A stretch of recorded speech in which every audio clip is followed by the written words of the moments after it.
Vamos estudar esse nome aí complicado aí, né? A cura da hanseníase, de hanseníase. E a gente vai estudar o que é isso à luz do espiritismo. Os enfermos que possuíam a hanseníase, né? E identificar lições transmitidas por esta cura. Eu acho que eu botei para gravar aqui ou não. Deixa eu ver. Botei e coloquei para gravar. Então, estudar essa cura, as lições, né? Então, vamos lá. A cura de leprosos ou portadores de hanseníase e de tantas outras doenças realizadas por Jesus teve como base a fé do enfermo, né?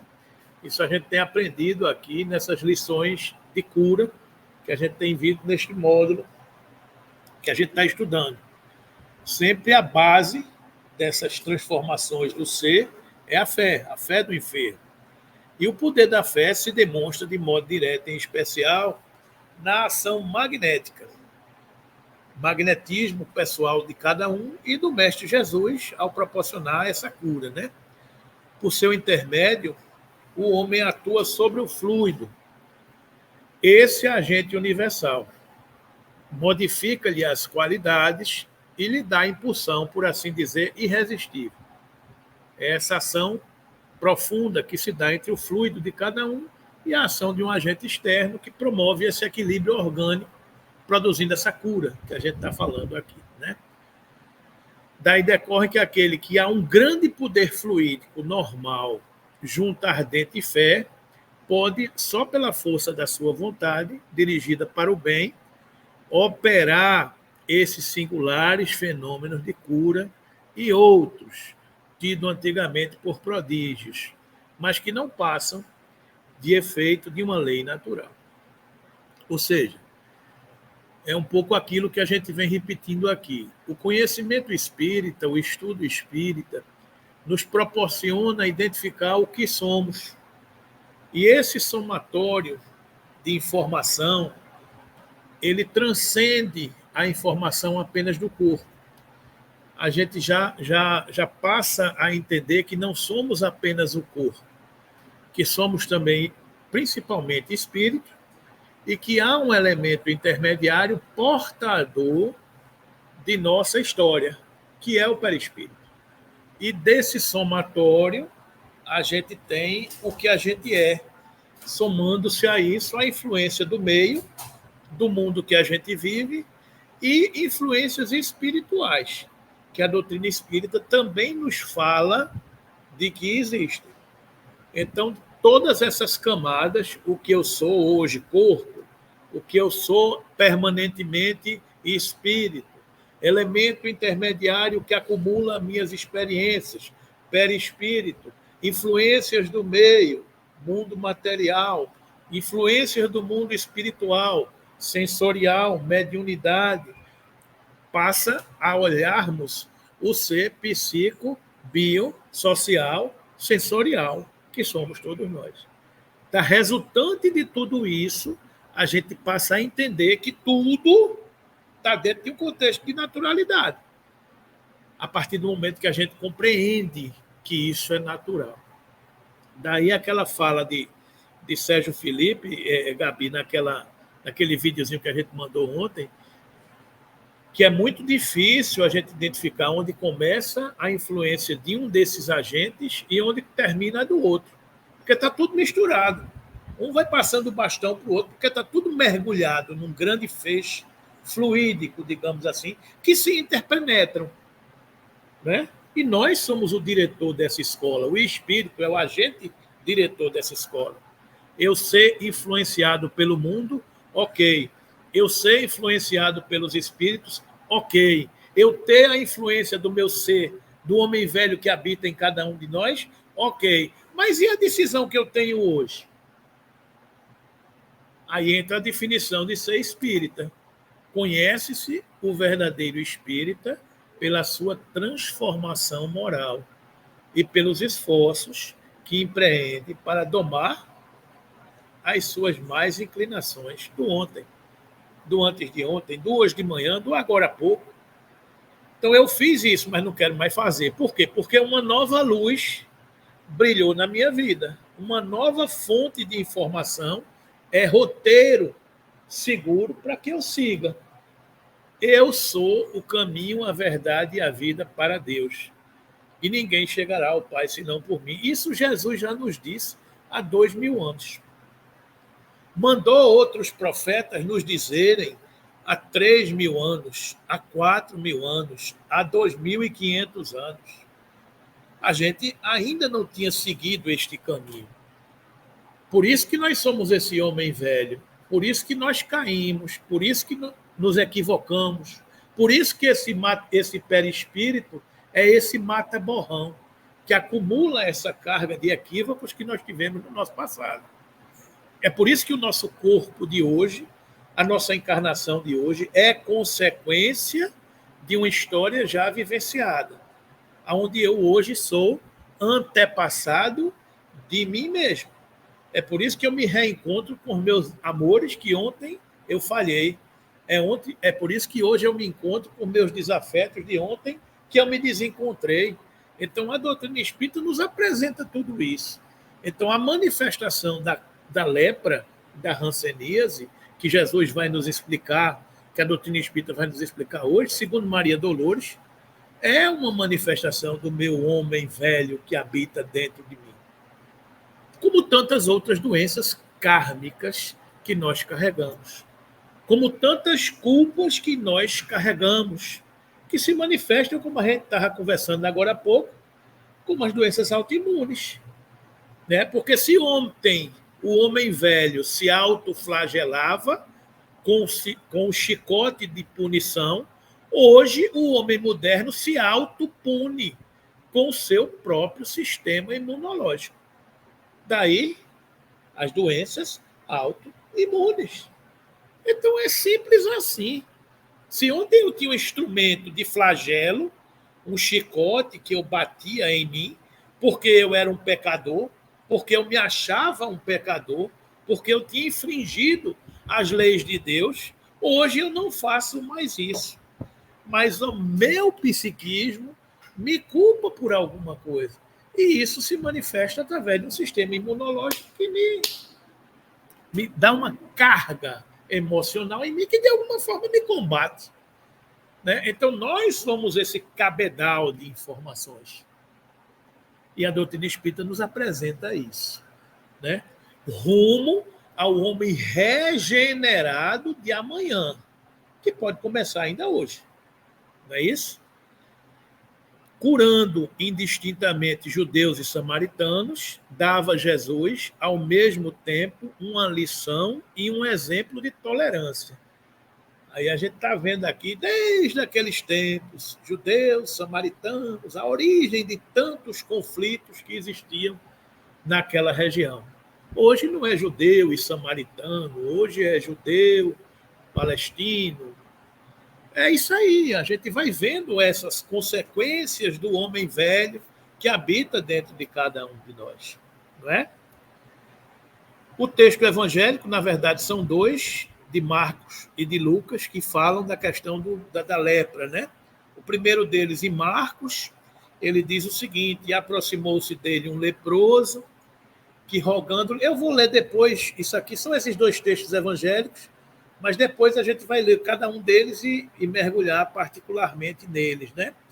Então, ao concluir o estudo de algumas curas realizadas por Jesus, trazemos à análise uma das doenças mais antigas existentes no mundo, a hanseníase, ou mal de Hansen, também denominada lepra no passado.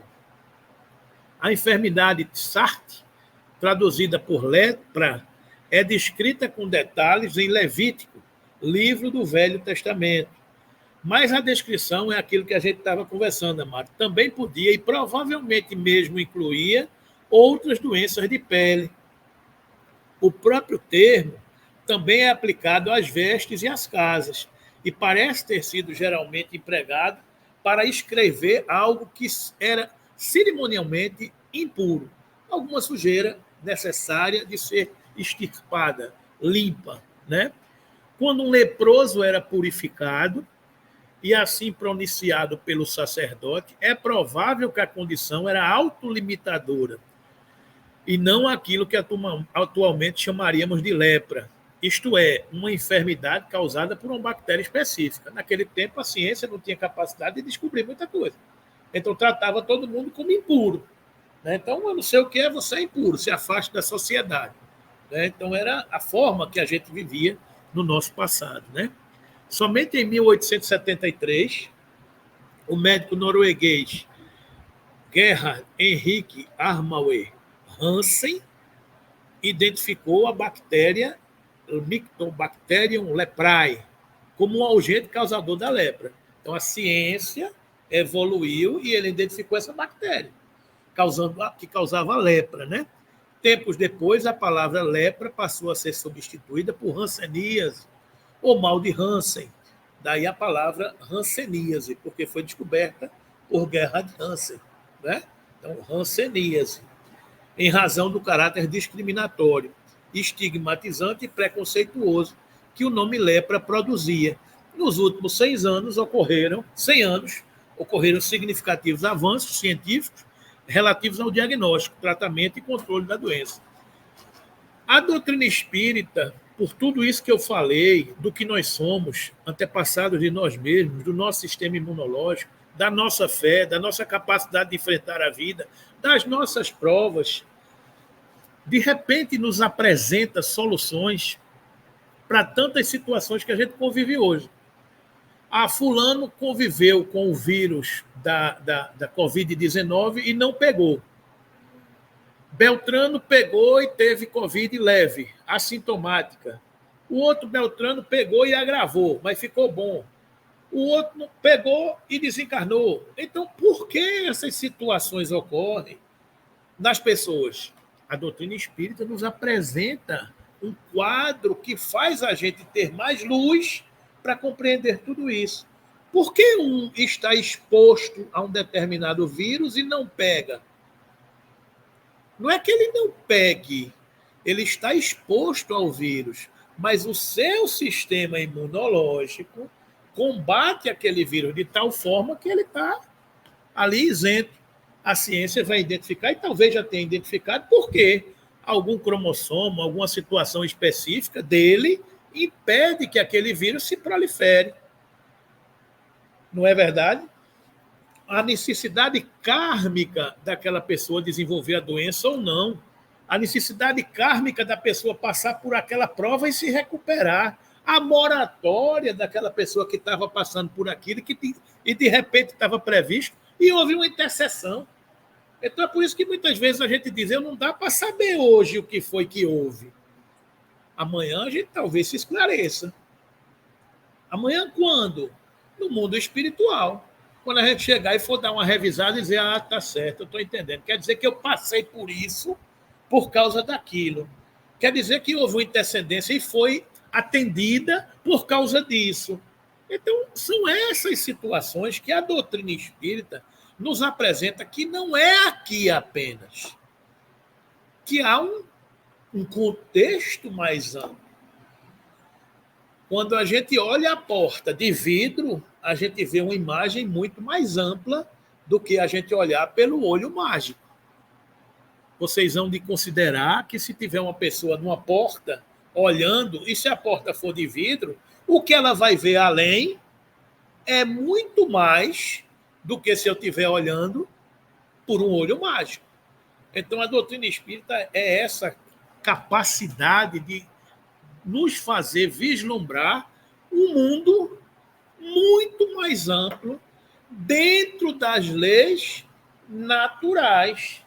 Aí vocês dizem, tem coisa que a gente ainda não sabe, inúmeras coisas que a gente não sabe, que a gente não tem a menor noção. Por quê? Porque a gente ainda não tem capacidade de entender muitas coisas. A gente não evoluiu moralmente, cientificamente ainda para compreender. Por quê? Porque a gente está numa escala evolutiva ainda muito mais próximo de quê? Do átomo do que do arcanjo.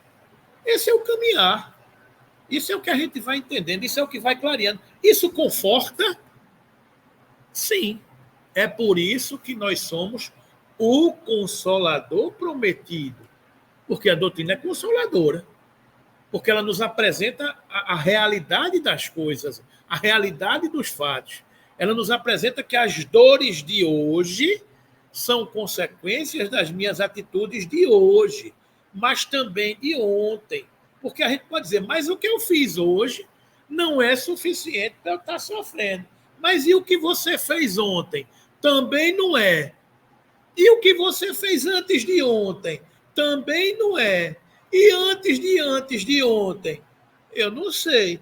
Mas a fé que a gente tem em Deus, numa força superior, numa lei maior, que visa o nosso progresso, o nosso crescimento e a nossa evolução, vai dizer: tá bom, Deus, eu confio.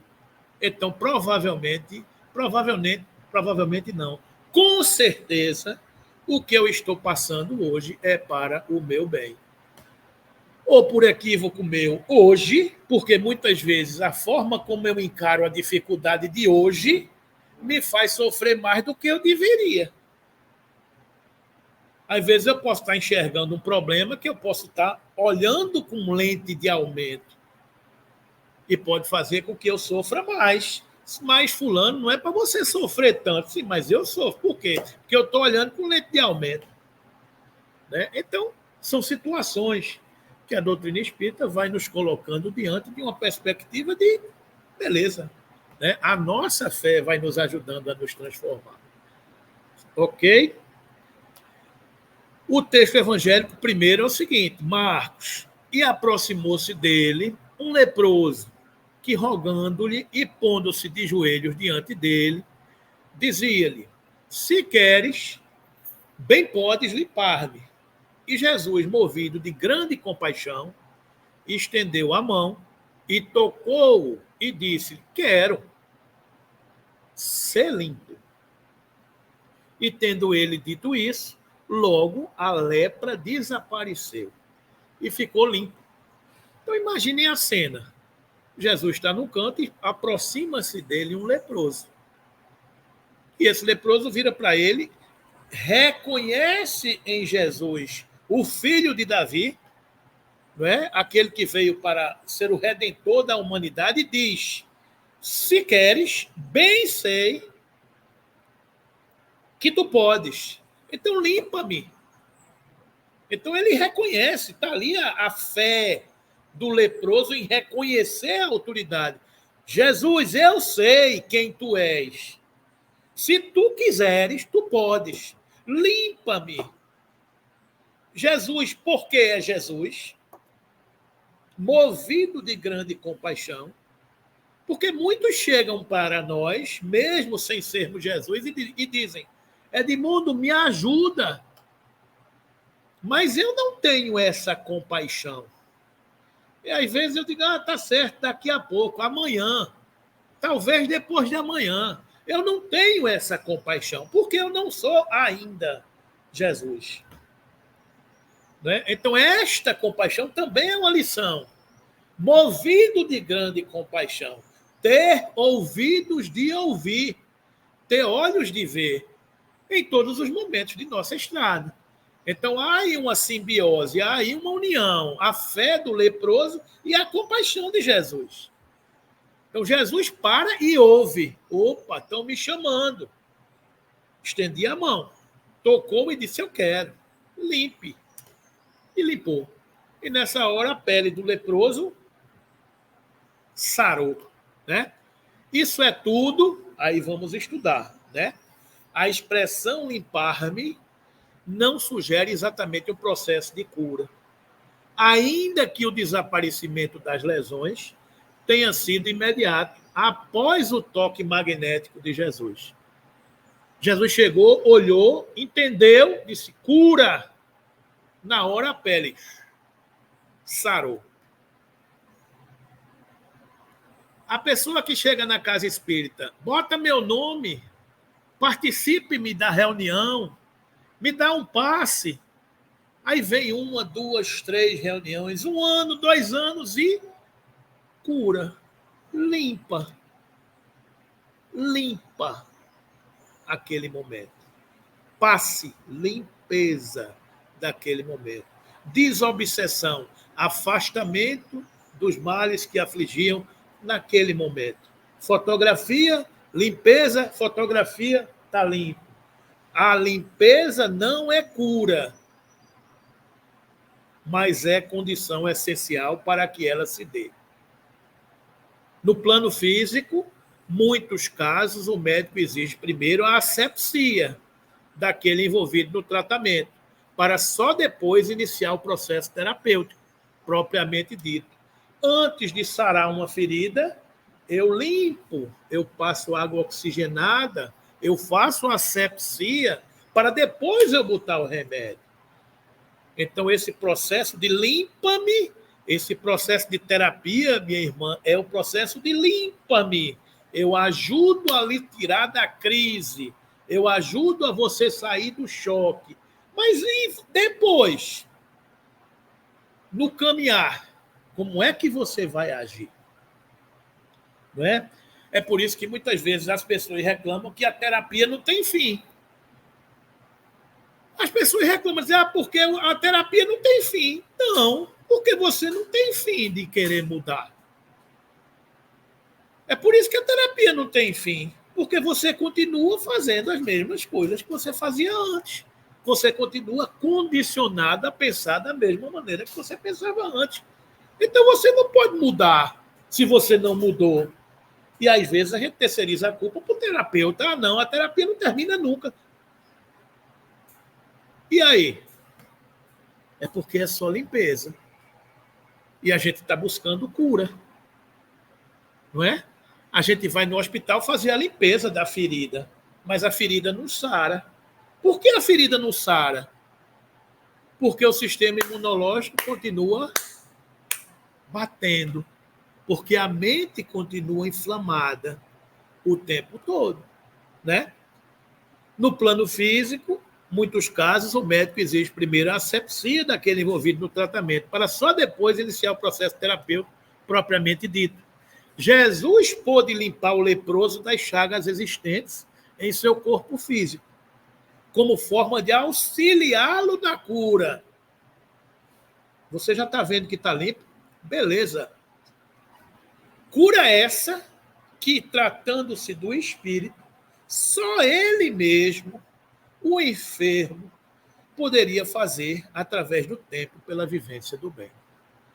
Quantos espíritos chegam nas nossas reuniões mediúnicas dizendo que não acreditam em Deus, que tudo isso que a gente está fazendo é balela, é conversa jogada fora, é conversa para boi dormir. E, graças à misericórdia divina, há uma intercessão superior e chega um parente, um amigo, um afeto, uma mãe, um irmão, uma avó, uma tia, um primo, um amigo de infância, um amigo dileto, um amigo querido, e naquela hora a pessoa que estava só e mergulhada nas suas dores, ela enxerga essa luz. Mas é um momento para ajudar na cura. Nessa hora a pessoa, puxa vida, dá a mão e percebe que não está só. Mas depois caminhar é uma decisão de quem? É uma decisão do espírito, que cada um tem que envolver. Porque o processo de transformação, meus irmãos, ele não é terceirizado. Eu não posso chegar assim e dizer, eu queria me transformar. Daria para você me transformar? O senhor podia dar um passe em mim para eu sair daqui uma pessoa renovada? Eu até posso dar um passe para ajudar na limpeza. Mas limpeza não é cura. A pessoa sai da cabine de passe e já sai voltando os mesmos pensamentos. E os mesmos pensamentos fazem o quê? Inflamam. Não é isso? Então, é isso aí.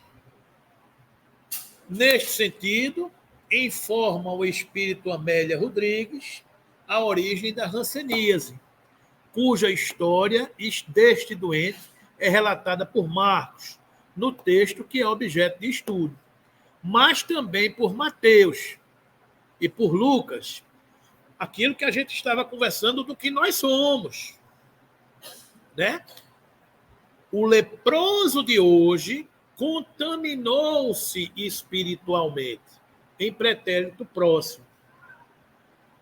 Ontem, soberbo e egoísta, banhou-se nas lágrimas dos oprimidos, abusando do corpo, como os ventos bravios nas tamareiras solitárias.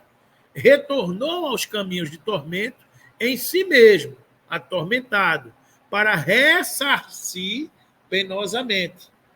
O legado que hoje recebeu é de responsabilidade antes que de merecimento. Porque a gente tem que ter cuidado com isso. Não, fulano está passando disso porque ele merece. Né? Então, é difícil a gente dizer isso. Ele está passando isso porque ele necessita, é responsável por isso. A gente não está achando que Deus castiga. Não é isso, meus irmãos? O Pai misericordioso não deseja a punição do filho rebelde e ingrato, mas a sua renovação. Para a gente ter cuidado, enquanto espíritas, para não estar vendo uma pessoa que está padecendo por alguma enfermidade, ele está passando isso porque ele merece. Ele está passando isso porque ele necessita. É um merecimento daquela sua alma. Né? O nosso merecimento é ser feliz, é caminhar para a luz e para o amor, para o progresso e para a condição de espírito puro. No caminho, a gente precisa dessa renovação, de extirpar o homem velho, rumo ao homem novo. Né? Amélia Rodrigues esclarece também que o enfermo, nesta primeira passagem, não soube efetivamente aproveitar do benefício da cura, esclarecendo: a cura mais importante não a experimentou. É aquela que não se restringe à forma, e sim ao espírito. Não é apenas a pele limpa, é o espírito liberto. Porque o espírito liberto é que não mancha o corpo. É simples assim. O espírito liberto é o que não mancha o corpo. Porque o corpo é o reflexo de quê? Da alma. É simples assim. É isso que a doutrina espírita nos explica, não é? O outro texto evangélico. E aconteceu que, indo ele a Jerusalém, passou pelo meio de Samaria e da Galileia, aquela região ali, aquele furdunço ali, né? Então, entrando numa certa aldeia, que nós todos já vivemos lá, para a gente não estar dizendo, não, nós todos somos almas, que já reencarnamos em muitos lugares, né? E entrando numa certa aldeia, saíram-lhe ao encontro 10 homens leprosos, os quais pararam de longe e levantaram a voz, dizendo: Jesus, mestre, tem misericórdia de nós. A mesma coisa. Jesus passando, 10 leprosos saindo das aldeias. Jesus, filho de Davi, tem misericórdia de nós. E ele, vendo, disse-lhes: ide e mostrai-vos aos sacerdotes. E aconteceu que, indo eles, ficaram limpos. Jesus não só, beleza, vão indo mostrar aos sacerdotes, e no caminho foi limpando.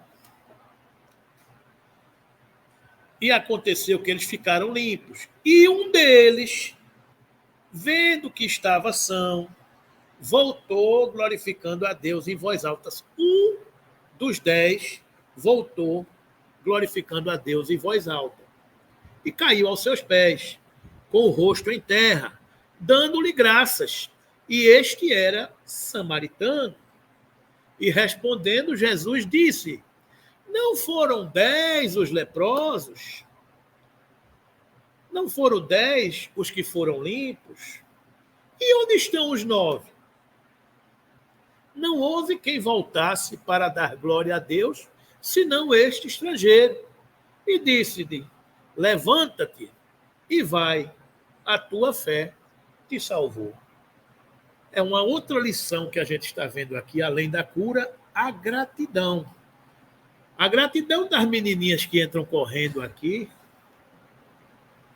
e abraçam a titia, né? Esse é o exemplo do que o amor pode fazer, né? Não vale chorar, não. Oi. Quando eu cheguei aqui na casa, a gente fazia uma visita no centro comigo, ao leprosado. Miroeira.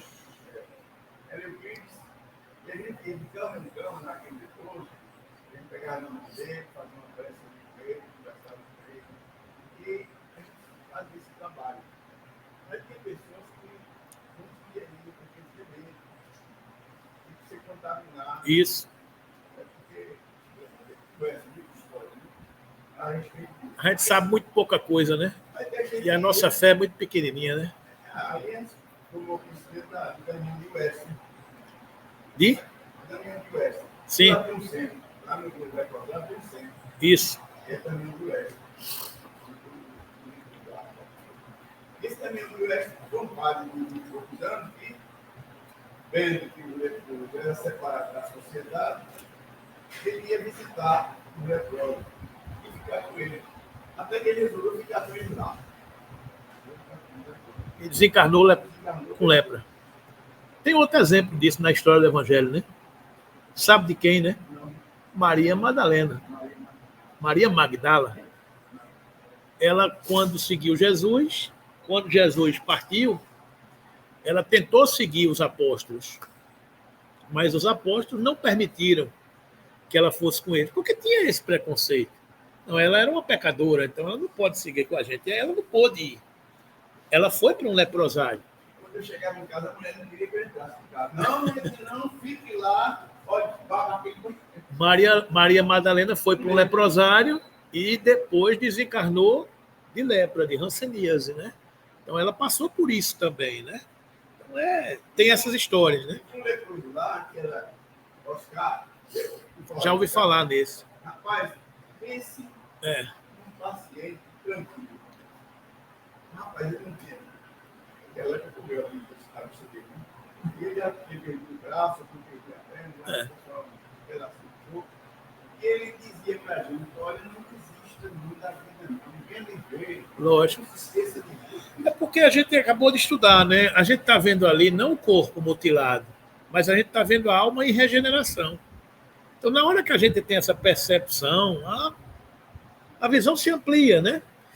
Há 3 pontos diferentes entre esse relato e o de Marcos, anteriormente estudado. O número de leprosos atendidos é maior, 10 vezes. O outro foi um só leproso, esses foram 10. A limpeza das lesões não foi por contato magnético direto, mas por irradiação natural, porque Jesus mandou que eles seguissem, né? Então, houve uma irradiação das energias superiores do Cristo. Jesus deu a instrução de informar a cura aos sacerdotes, que é fato incomum. Por que razão Jesus instrui os doentes para relatar o acontecimento aos sacerdotes? A resposta a esta pergunta encontra-se nos versículos 16 e 17, indicando que um dos doentes era samaritano, por sinal, o único que agradeceu a Jesus o benefício recebido. E um deles, vendo que estava são, voltou, glorificando a Deus em voz alta, e caiu aos seus pés, com o rosto em terra, dando-lhe graças, e este era samaritano. Este, pela fé que possuía, foi efetivamente o único curado. Os demais foram limpos, receberam a oportunidade de merecer a cura definitivamente. Chama a atenção de ser justamente o samaritano, revelar gratidão e ser efetivamente curado em razão da fé que possuía, conforme se deduz das palavras de Jesus. Não foram 10 os limpos? E onde estão os 9? Não houve quem voltasse para dar glória a Deus, senão este estrangeiro, e disse-lhe: levanta-te e vai, a tua fé te salvou. Né? Os judeus, aí a origem dessa confusão de judeu e samaritano. Os judeus desprezavam os samaritanos em razão das divergências políticas e religiosas, considerando-os hereges. Os judeus consideravam os samaritanos, que habitavam uma daquelas regiões, daquelas tribos de Judá, a Samaria, consideravam eles hereges. Após o cisma das 10 tribos, Samaria se constituiu a capital do reino dissidente de Israel. Confusão já na divisão das 12 tribos de Israel, né? Destruída e reconstruída várias vezes, tornou-se sobre os romanos a cabeça da Samaria, uma das 4 divisões da Palestina. Os samaritanos estiveram quase constantemente em guerra contra os reis de Judá. Espírito vem, espírito vai, espírito encarna, espírito desencarna, vai para uma região, volta para outra, reencarna numa, reencarna noutra. E estamos aí brigando até hoje. Porque somos as almas dos homens que viveram na Terra. A gente está falando aqui de 1.300, 1.500, 1.700 anos antes de Cristo. Então são almas que vêm, que voltam e que estão aí se degladiando, né? A versão profunda, datando de época da separação, perpetuou-se entre os dois povos, que evitavam todas as relações recíprocas. Aqueles, para tornarem maior a cisão e não terem de vir a Jerusalém para a celebração das festas religiosas, construíram para si um templo particular e adotaram algumas reformas. Somente admitiam o Pentateuco, que continha a lei de Moisés, os 5 primeiros livros do Velho Testamento, e rejeitavam todos os outros livros dos demais profetas do Velho Testamento, que a esses foram posteriormente anexados. Seus livros sagrados eram escritos em caracteres hebraicos da mais alta antiguidade. Para os judeus ortodoxos, mais tradicionais, né, eles eram heréticos, hereges, e, portanto, desprezados, anemetizados e perseguidos. Então, isso está lá na introdução do livro do Evangelho segundo o Espiritismo, quando fala sobre os samaritanos. Então, você vê que essas contendas elas já datam de muitos séculos, né, naquela região, entre aqueles povos, que são as almas dos homens que já viveram por ali. Então, vêm e voltam reencarnados nessas personalidades, né? Como se explica o fato de cura destes leprosos ter despertado precisamente no samaritano, tido como herege, um avivamento íntimo que não se produziu nos demais? Por que não ficaram os 9 judeus possuídos do mesmo entusiasmo, do mesmo ardor sagrado que invadiu o coração do samaritano? Por que não vieram, como ele, transbordantes de júbilo, render graças ao seu benfeitor? Não receberam, acaso, o mesmo benefício? Por que não experimentaram, como era natural, necessidade de expandirem em demonstrações positivas de gratidão? Sentimento esse tão nobre e tão belo. Encontramos a resposta na qualidade da fé alimentada pelos leprosos. A dos judeus, dos 9 judeus, era a fé falseada em sua natureza, adstrita aos dogmas e às ordenanças de uma igreja sectária, separatista. Fica demonstrado assim que a valorização das práticas exteriores afasta o homem dos propósitos superiores que toda religião ensina. Então, na verdade, todos tiveram a oportunidade da cura. Os 10 foram limpos, mas apenas um se curou, porque encontrou na sua fé, na sua gratidão, a manifestação desse amor nas coisas de cima, nas coisas de Deus. O resto ficou apenas nas aparências, nos dogmas, no culto das formas, e ficaram distantes daquilo tudo, né? Então é isso que nos ensina a interpretação desse texto. A cura realizada por Jesus atendeu, pois, a objetivos maiores, que chegam até nós após a sucessão dos séculos, como lições inestimáveis. Curando indistintamente os judeus e os samaritanos, dava Jesus, ao mesmo tempo, uma lição e um exemplo de tolerância, e fazendo ressaltar que só o samaritano voltara a glorificar a Deus, mostrava que havia nele maior soma da verdadeira fé e de reconhecimento do que nos que se diziam ortodoxos, acrescentando: tua fé te salvou, fez ver que Deus considera o que há no âmago do coração. e não a forma exterior de adoração. Entretanto, também os outros tinham sido curados. Fora mister que tal se verificasse, para que ele pudesse dar a lição que tinha em vista e tornasse-lhes evidente a ingratidão. Quem sabe, porém, o que daí lhes haja resultado? Quem sabe se eles terão se beneficiado da graça que lhes foi concedida? Dizendo ao samaritano, tua fé te salvou, Jesus dá a entender que o mesmo não aconteceu aos demais, aos outros. Não é isso? É isso que a gente entendeu dessa lição. Capítulo 163 do livro Pão Nosso, agradecer. E sede agradecidos, disse Paulo aos Colossenses. É curioso verificar que a multidão dos aprendizes está sempre interessada em receber graças. Entretanto, é raro encontrar alguém com a disposição de ministrá-las, de dar graças. Os recursos espirituais, todavia, em sua movimentação comum, deveriam obedecer ao mesmo sistema aplicado às providências de ordem material.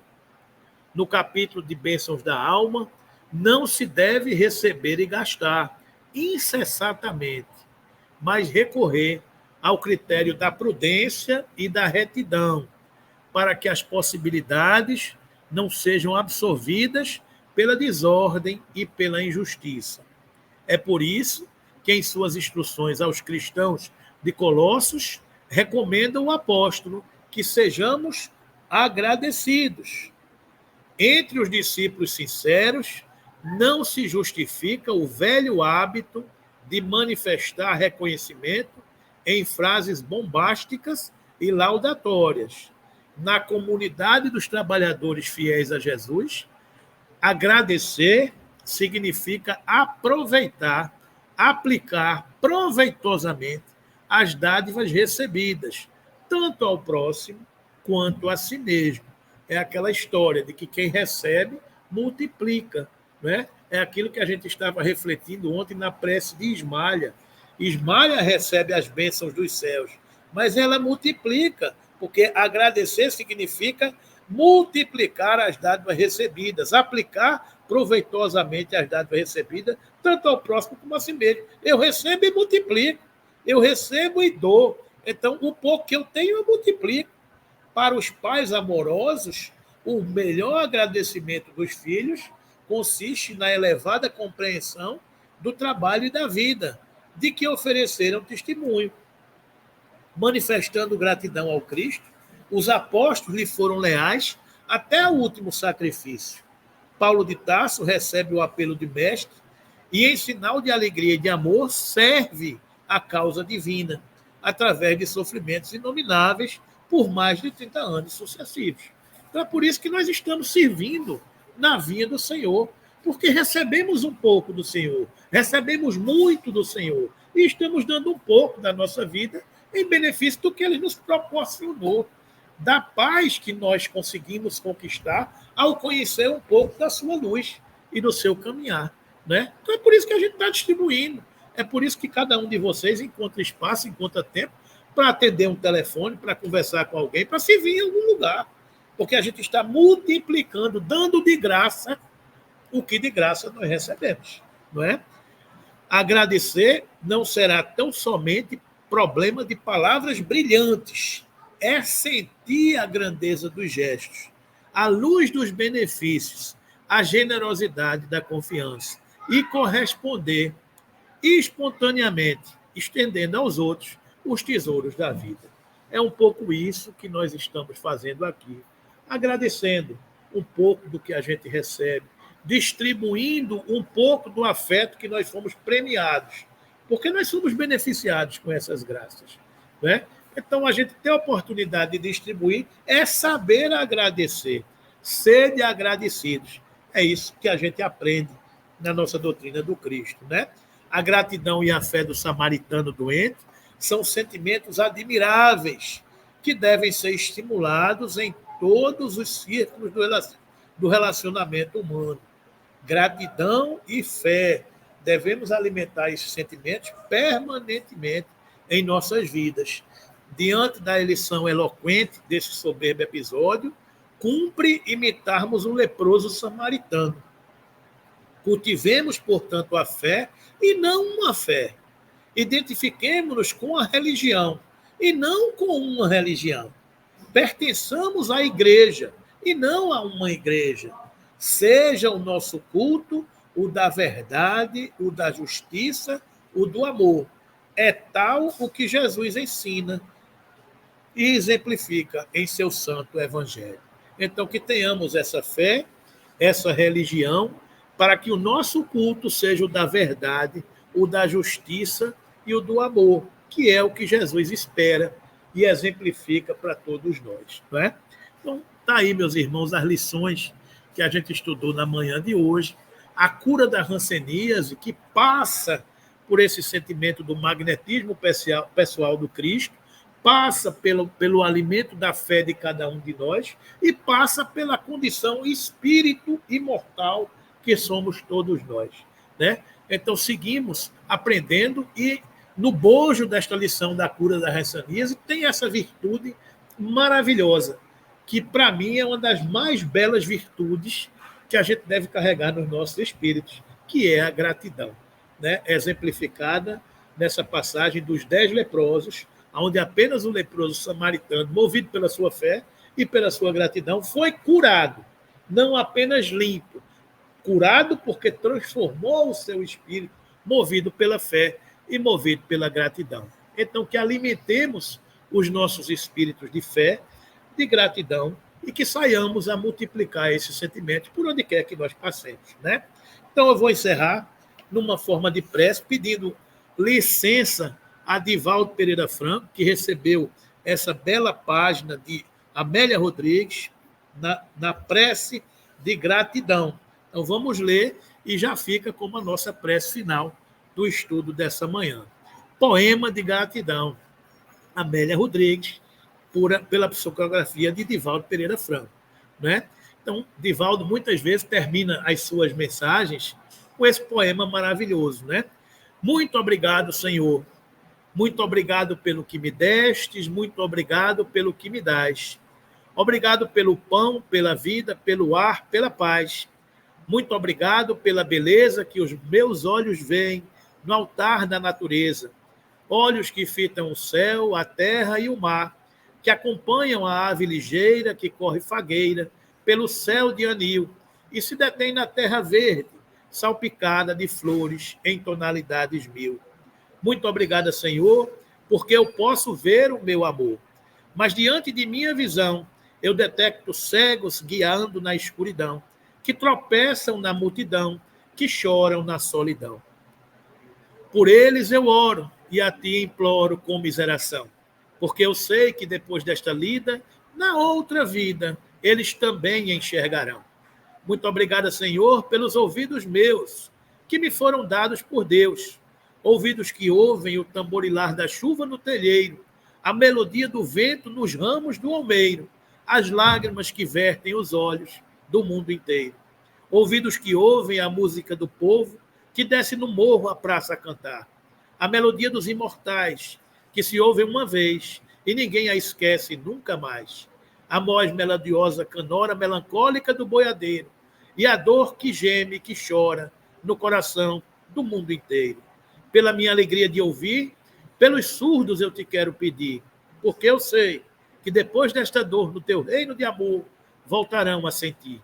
Obrigado pela minha voz, mas também pela tua voz, pela voz que canta, que ama, que ensina, que alfabetiza, que trauteia uma canção e que o teu nome profere com sentido e emoção.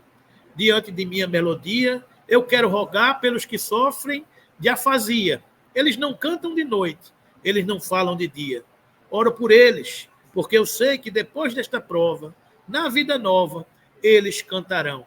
Obrigado, Senhor, pelas minhas mãos, mas também pelas mãos que aram, que semeiam, que agasalham, mãos de ternura que libertam da amargura, mãos que apertam mãos de caridade e de solidariedade, mãos dos adeuses que ficam feridas, que enxugam lágrimas e dores sofridas.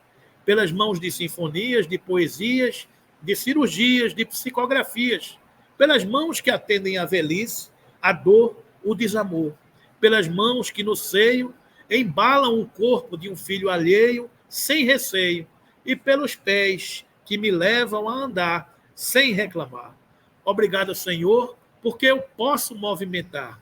Diante do meu corpo perfeito, eu te quero rogar, porque eu vejo na terra aleijados, amputados, decepados, paralisados, que se não podem movimentar. Eu oro por eles, porque eu sei que depois dessa expiação, na outra reencarnação, eles também bailarão. Obrigado, por fim, pelo meu lar. É tão maravilhoso ter um lar. Não é importante se este lar é uma mansão, se é uma favela, uma tapera, um ninho, um grabato de douro, um bangalô, uma casa no caminho, ou seja lá o que for. Que dentro dele exista a figura do amor. Amor de mãe, de pai, de mulher ou de marido, de filho ou de irmão.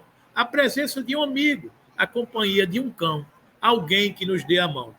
Mas se eu a ninguém tiver para me amar, nem um teto para me agasalhar, nem uma cama para me deitar, nem aí eu reclamarei. Pelo contrário, eu te direi: obrigado, Senhor, porque eu nasci. Obrigado, Senhor, porque creio em ti. Pelo teu amor, obrigado, Senhor. Está aí, meus irmãos, o poema de gratidão de Amélia Rodrigues, e é tudo que a gente tem que fazer. Obrigado, Senhor, por tudo isso que a gente tem. Né? Vamos encerrando por aqui essa manhã de hoje, com tantos aprendizados, e que Jesus nos abençoe com muita fé e gratidão por esta casa, por a nossa família, pelo nosso estudo, por todas as oportunidades que Deus nos apresenta na nossa vida. E que esse amor e essa paz e essa luz possa chegar em todos os cantos do nosso orbe, tocando todos os corações de tantas regiões que padecem, que lutam, que sofrem, tantas almas sofridas, necessitadas. Que o amor do Cristo toque a todas e que a gente possa não só ser limpo, mas ser curado de todas as nossas mazelas. Sê conosco, Jesus, e permite que em teu nome possamos concluir o estudo desta manhã.